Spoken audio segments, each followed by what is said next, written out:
The big breaking news which is coming, a Uniform Civil Code Uttarakhand Bill of 2024 which was introduced by Chief Minister Pushkar Singh Dhami has been passed in the House. Listening to the Chief Minister. हो गया और कोई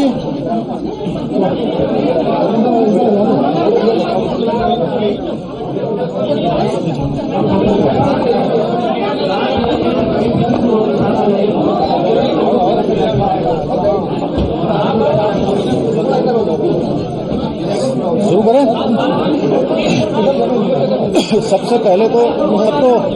सबको नमस्कार। चलिए,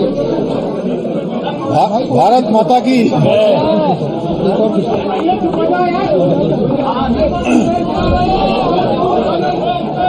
शुरू नहीं आ रहा।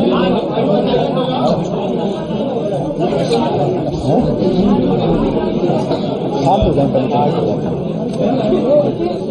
कृपया एक बार शांत हो जाए तो बातचीत शुरू करें प्लीज। इधर से थोड़ा शांत हो जाए, थोड़ा प्लीज। सबसे पहले तो मैं अपने मीडिया के सभी मित्रों का सबका दिल से धन्यवाद करता हूं कि आप सब लोगों ने लगातार जिस दिन से हम समान नागरिक संहिता कानून को बनाने के लिए जिस दिन हमने संकल्प लिया था, वो संकल्प था, वो दिन संकल्प लेने का दिन था 12 फरवरी 2022 और तब से लेकर आज जब ये विधेयक के रूप में पारित हो गया है, विधेयक बन गया है, आप सब लोगों का, आप सबका बहुत प्रेम, बहुत सहयोग और इसको जन जन तक पहुंचाने का काम उत्तराखंड के अंदर आप सब लोगों के माध्यम से हुआ है। आज का ये दिन उत्तराखंड के लिए बहुत विशेष दिन है। आज देवभूमि के अंदर, देवभूमि की इस विधानसभा ने आज ये विशेष विधेयक, जिसकी लंबे समय से देश के अंदर लगातार लोगों को प्रतीक्षा थी, लगातार जिसकी मांग उठती रही थी, जो वर्षों वर्षों का इंतजार था, वो देवभूमि उत्तराखंड के अंदर इसकी शुरुआत हुई है और विधानसभा के अंदर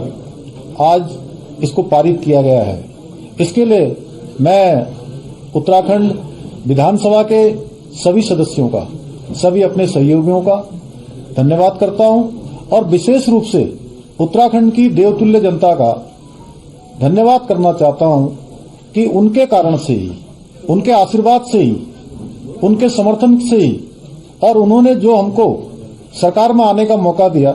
उसके कारण से ही आज हम ये कानून बना पाए। समान नागरिक संहिता का जो एक्ट है, जो विधेयक है, उसको हम पारित कर पाए। इसके साथ साथ मैं हमारे देश के यशस्वी प्रधानमंत्री आदरणीय नरेंद्र मोदी जी का भी धन्यवाद करना चाहता हूं कि उनकी प्रेरणा से, उनके मार्गदर्शन में हमको आज ये विधेयक राज्य की विधानसभा में पारित करने का अवसर मिला और उनके मार्गदर्शन में हमने काम किया। हमको उन्हीं से प्रेरणा मिली। एक भारत श्रेष्ठ भारत का जो उनका संकल्प है, उसी संकल्प को अपनी प्रेरणा मानते हुए हम आगे बढ़े और आज इसको विधेयक के रूप में हम प्रेरित कर पाए। आदरणीय प्रधानमंत्री जी के मार्गदर्शन में उत्तराखंड में समान नागरिक संहिता का जो अवसर है, क्योंकि चुनाव के वक्त आदरणीय प्रधानमंत्री जी भी यहाँ आए थे, उन्होंने भी हमारे, जब हमने इस बात को रखा था, हमारी पार्टी ने रखा था, उन्हीं के मार्गदर्शन में रखा था। यह कानून सबको एक तरह से समानता का कानून है, सबको एक रूपता का कानून है, सबकी एकता का कानून है, सबका समान अधिकार का कानून है। यह, इसके बारे में अलग अलग लोग अलग अलग बातें कर रहे थे, लेकिन सारी बातें आज और कल जो 2 दिन विधानसभा के अंदर चर्चा हुई है, उस चर्चा में बहुत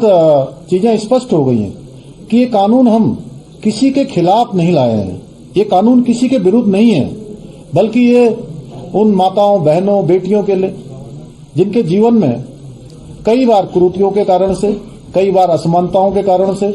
उनको अनेक कष्टों का सामना करना पड़ता था, अनेक बार उनको यातनाओं का सामना करना पड़ता था। उन कुरीतियों के कारण से उनका आत्मबल कमजोर होता था। उनके आत्मबल को मजबूत करने का काम, उनको उत्थान की ओर ले जाने का काम, उनकी सर्वांगीण उन्नति के लिए ये कानून हमने बनाया है, ये सब बच्चों के भी हित में है, मातृशक्ति के भी हित में है। इस कानून में जहां विवाह, तलाक, गुजारा भत्ता, उत्तराधिकार, लिव इन रिलेशनशिप जैसे जो अनेक महत्वपूर्ण विषय हैं, उन सभी विषयों को इस कानून में शामिल किया गया है और लगभग 2 वर्षों के इस कालखंड में लगभग 12 फरवरी 2022 से हमने जब इसका संकल्प लिया था, उत्तराखंड की देवतुल्य जनता के सामने रखा था, उसके बाद हमने कमेटी का गठन किया था, ड्राफ्ट बनाने वाली कमेटी। उन कमेटी के सदस्यों का भी मैं उनका भी दिल से उनका धन्यवाद करना चाहता हूं। उन्होंने विभिन्न वर्गों के बीच में जाकर उस कमेटी ने काम किया, विभिन्न धार्मिक संगठनों के लोगों से भी बात की, उन्होंने जनजातियों के बीच में जाकर भी बात की, अनेक संगठनों से बात की और लगभग 10,000 लोगों से कमेटी ने प्रत्यक्ष रूप से संवाद किया और 2,33,000 के लगभग लोगों के विचार उसमें लिए, सुझाव लेकर और 45 बड़े जनसंवाद के कार्यक्रम किए, दिल्ली में भी कार्यक्रम किया और जो ड्राफ्ट बनाया उस ड्राफ्ट का हमने आकलन किया, हमारी मंत्रिपरिषद ने उसका आकलन किया, परीक्षण किया और उसके बाद उसको विधानसभा में विधेयक के रूप में प्रस्तुत किया। आज ये विधेयक पारित हो गया है और मैं देवभूमि उत्तराखंड की देवतुल्य जनता का धन्यवाद करना चाहता हूं, विधानसभा के सभी सदस्यों का जिन्होंने इसमें सहभागी होने का, जिनको ये अवसर मिला है, जिनके हाथों ये शुभ काम हुआ है, उन सब का धन्यवाद करता हूं और आदरणीय प्रधानमंत्री जी का विशेष रूप से धन्यवाद करते हुए कि उत्तराखंड की देवतुल्य जनता की तरफ से कि देश बनाने की तरफ उत्तराखंड आगे बढ़ा है, उत्तराखंड ने शुरुआत की है और भारतवर्ष के अन्य राज्यों से भी हमारी अपेक्षा रहेगी कि हमने इसको यहाँ पारित कर दिया है, यहाँ एक्ट बना दिया है, महामहिम राष्ट्रपति जी के यहाँ इसको भेजेंगे और जल्दी महामहिम राष्ट्रपति जी के यहाँ से जैसे ही हमको स्वीकृति प्राप्त हो जाएगी तो हम इसको कानून के रूप में राज्य के अंदर लागू करेंगे और राज्य में लागू करने के लिए जो जरूरी व्यवस्थाएं हैं इतने दिनों में हम उन व्यवस्थाओं को भी सुनिश्चित करने का काम करेंगे। अंत में मैं आप सबका भी धन्यवाद करता हूं। बहुत बहुत धन्यवाद। मुख्यमंत्री जी, कुछ लोगों का ये कहना है कि इस बिल को जानबूझकर लाया गया है जिससे इसका पॉलिटिकल माइलेज मिल सकेगा। देखिए, इस चुनाव के लिए चुनाव तो आ रहा है, लेकिन हम इसको विधानसभा के चुनाव में लाए थे और सबसे बड़ी बात जो आप सबके सामने मैं स्पष्ट करना चाहता हूं, मैं संजय भाई आपका बहुत आभारी हूं कि आपने ये प्रश्न पूछकर, मैं समझता हूं कि अपने अन्य साथियों की भी जो जिज्ञासा है उस जिज्ञासा का प्रश्न मेरे सामने किया है। तो मैं बताना चाहता हूं कि ये विधानसभा का 2022 का आम चुनाव, उत्तराखंड विधानसभा का जो चुनाव था, उस चुनाव के समय 12 फरवरी 2022 को उत्तराखंड की देवतुल्य जनता के सामने हमारी पार्टी ने ये संकल्प रखा था, हमारे संकल्प पत्र में है कि हम सरकार बनने पर इसको लागू करने की दिशा में कदम बढ़ाएंगे, हम इसको लागू करेंगे और आज वो संकल्प सिद्धि का दिन है। इसको अन्य नजरिए से नहीं देखा जाना चाहिए। हमने उत्तराखंड की जनता के साथ किया हुआ अपना वायदा निभाया है, अपना संकल्प पूरा किया है। उत्तराखंड की बात अन्य राज्यों में भी मांग उठ रही है और उन्होंने कहा उत्तराखंड का यूजीसी अध्ययन करेंगे हम लोग। देखिए, हमने इसमें उत्तराखंड के हर वर्ग के बीच में जाकर और 2,33,000 के लगभग लोगों के विचार इसमें सम्मिलित किए हैं इस ड्राफ्ट में और ये राज्य के अंदर पहला उदाहरण है कि उस राज्य की कुल जनसंख्या का 10% लोगों ने इसमें अपना कहीं न कहीं 10% परिवारों ने इसमें भाग लिया है। ये अपने आप में उत्तराखंड की देवतुल्य जनता की जो जागरूकता है यह भी प्रदर्शित करती है कि ये इतनी बड़ी संख्या में लोगों ने अपने मत दिए हैं।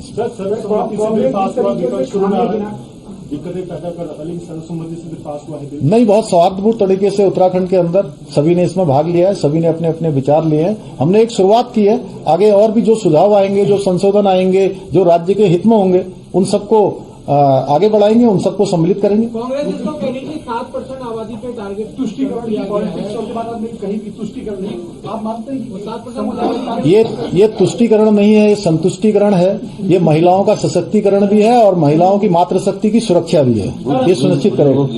और बुजुर्गों की भी, सभी वर्गों की। Chief Minister Pushkar Singh Dhami, after UCC was successfully passed in the Uttarakhand House, says that this is not a poll ploy. This was a promise that the BJP had made to the people and that the Devbhoomi has now set the template for the rest of India. Big statement there coming in from the BJP Chief Minister.